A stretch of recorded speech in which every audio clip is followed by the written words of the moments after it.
Kemm kienu jiswewlu l-kuntatti u l-ħbiberijiet tiegħu mal-kavallieri huma kittieba barranin? De Soldanis kien miedem ta' statura Ewropea u ltaqa' mal-aqwa letterati ta' żmienu. Dan kien possibbli mhux biss minħabba li kien isiefer u kien jagħmel parti minn numru ta' akkademji barranin, imma wkoll għaliex xogħli permezz ta' xogħlijiet beda jiġi iktar magħruf fost l-istudjużi tal-epoka, kien hemm ċertu rispett reċiproku u kien jikkwotom f'xogħlijiet u min-naħa l-oħra huma kienu jsemmuh fil-kitbiet tagħhom. Kien iżomm korrispondenza magħhom għaliex magħhom biss seta' jaqsam l-interessi tiegħu. Fost dawn nistgħu nsemmu lill-Isqof Alferan de Bussan, il-Kardinal Stefano Borgia, Paolo Maria Pacciaudi li kien ammiratur ta' Newton u l-ewwel wieħed li instiga ir-riformi f'Parma, il-Kardinali Porto Carrero u Passionej, il-vjaġġatur Ingliż Charlemo u numru ġmielu ta' kavallieri. Dawn tista' tgħid fil-maġġoranza tagħhom kollha kienu jqisuh bħala l-iktar bniedem għaref ta' Malta.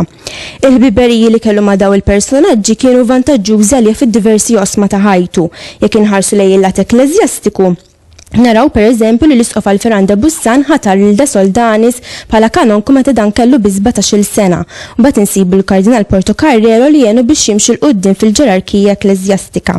U mbagħad niġu għal meta De Soldanis nħatar bħala bibliotekarju fi għabek il-Balide Tensen ma kellu l-ebda dubju kellu jkun De Soldanis l-ewwel bibliotekarju ta' Malta. Il-konnoxxenzi tiegħu imma kienu utli ferm mbagħad meta niġu għall-ħidma ta' De Soldanis fuq l-ilsim Malti. Kienu l-kavallieri dawk li resqu fuq De Soldanis u talbuh biex jifforma l-ewwel grammatika tal-sinna. Fil-fatt kien Almeida illi marant Degwast u Degwast marant De Soldanis u talbu jistampa l-ewwel grammatika bil-Malti.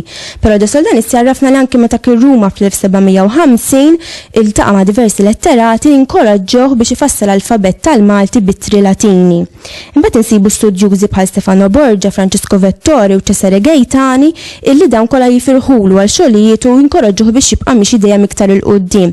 Insibu studjużi oħra mbagħad li ma waqfux biss fuq il-livell morali ma taw appoġġ iktar prattiku billi jenuh tassew pereżempju il-professur Assimani li kien jagħlem is-Sirjak fl-Università La Sapienza Ruma jgħinu billi japprovalu l-alfabet iqisu bħala tajjeb għal-Malti.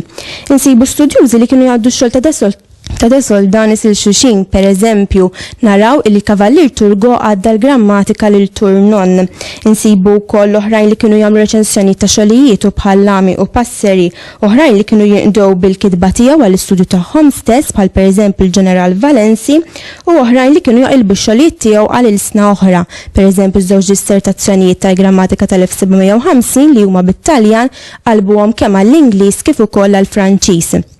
Mhix tab xejn allura li De Soldanis ix-xogħlijiet tiegħu anke dawk li għadhom manuskritti iddedikhom il-personaġġi illustri.